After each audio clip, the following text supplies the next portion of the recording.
Hey everybody, this is Mr. Laird from FETI, and I thought I would take a minute to show you how to use FlipGrid for those of you who haven't used it before. Most of us agree it's a really fantastic tool, and I think the kids really love doing projects in FlipGrid. So if you've never used FlipGrid before, you'll have to go to FlipGrid, make an account, make sure you use your .org account. And then once you're in, of course, you can fill out the profile and do all that kind of stuff. But let me show you how to get started with FlipGrid. I've been using it for maybe 2-3 years now, so I have several groups here. But you'll come in, you'll need to first create a group. So we'll click here on Create a Group. And this is where you will give your basically a class a name. So I'm just going to call this a sample class. And then you've got this join code. You can actually modify that if you want, but I usually just leave it alone.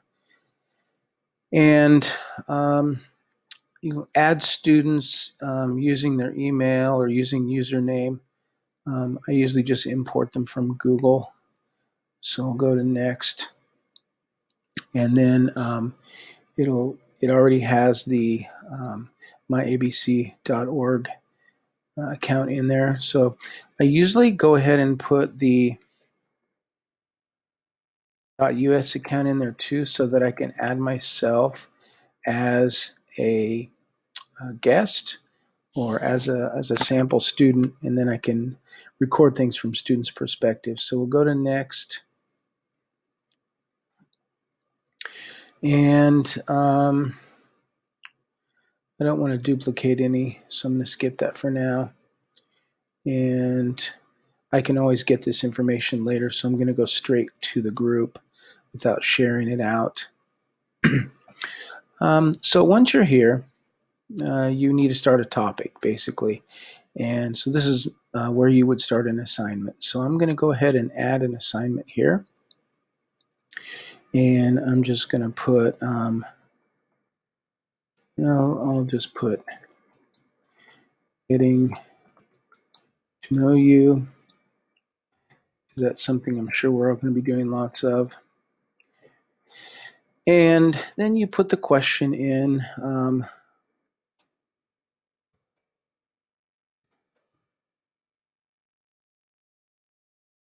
Now, once you've got the description of the assignment and the topic in, then here's where you can set the time.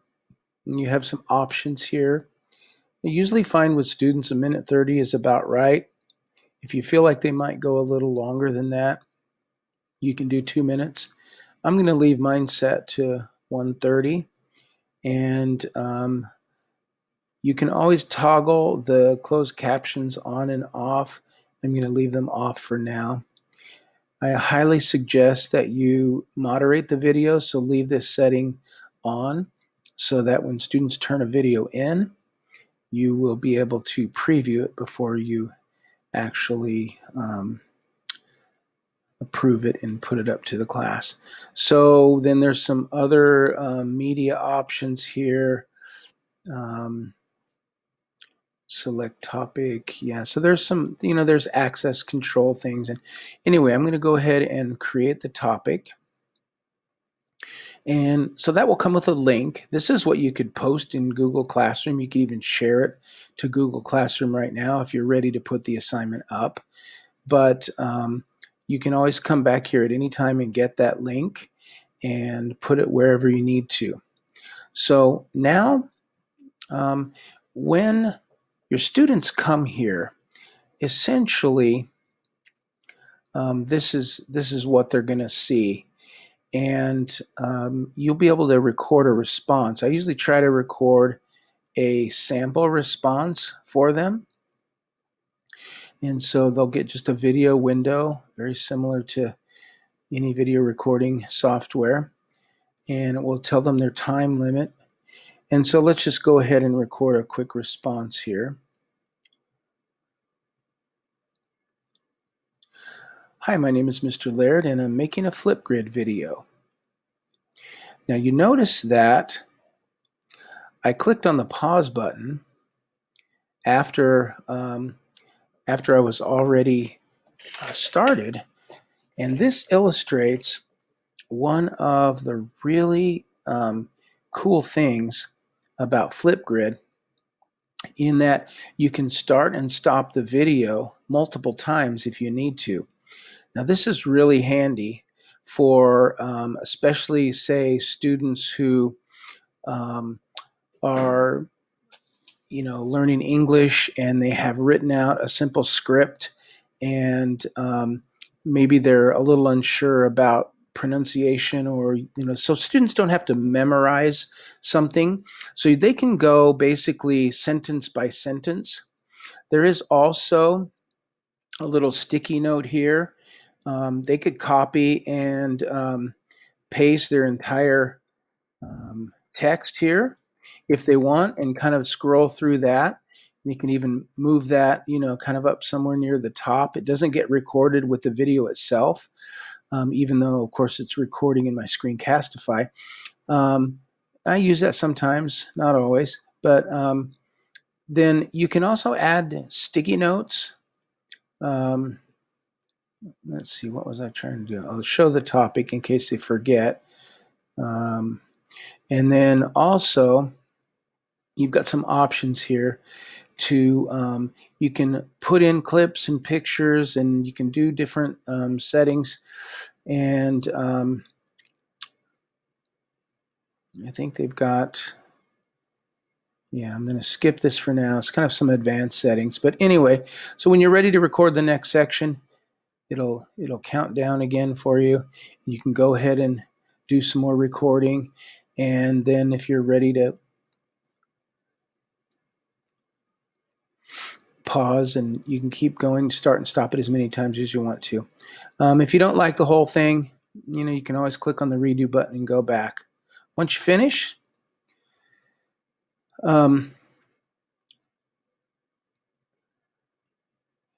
it will automatically kind of run and review, and it'll show you the running time that you used up here. And I noticed here that when I paused for a little bit longer, it actually created a separate clip. I could actually click on that and delete that clip if I wanted to, or listen to that clip by itself. And so at this point, once you're satisfied with your video, you move on to the selfie stage, and you'll just take a selfie. And if you don't like it, you can click back, and you need to make sure that you're smiling. And then you get your selfie. That will be what will be displayed in the thumbnail view. And then it'll upload your video. Take a couple of minutes, and it'll ask you. I usually have my students put in their first and last names, and they can give it a title, but it's optional, and then submit it. And I always tell my students to stay here at this page until they see the fireworks and that they've got this complete button, because sometimes things go wrong, and if they navigate away from this page, then they have to redo the whole thing. So I'm going to go ahead and click on the complete button. And then when the students come, so what I'm going to do now is I'm actually going to log out, and I'm going to log in as a student. So here's the join code right here. And I'm going to actually just click on that and copy the link address. And then I'm going to open up a new window, and I'm going to paste that link address in so that I can actually go to the student version. And it'll ask them to join with Google. This time I'm going to join with my ABC account, so that this is what it looks like from the student's point of view. So they'll come into here, and they'll be able to see the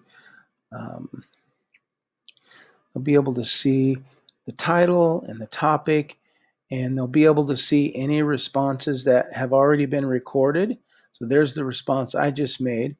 And they may decide to watch a couple samples, and then they'll record their own response. And so, they click on that, and then, of course, the whole thing starts again. There's the process.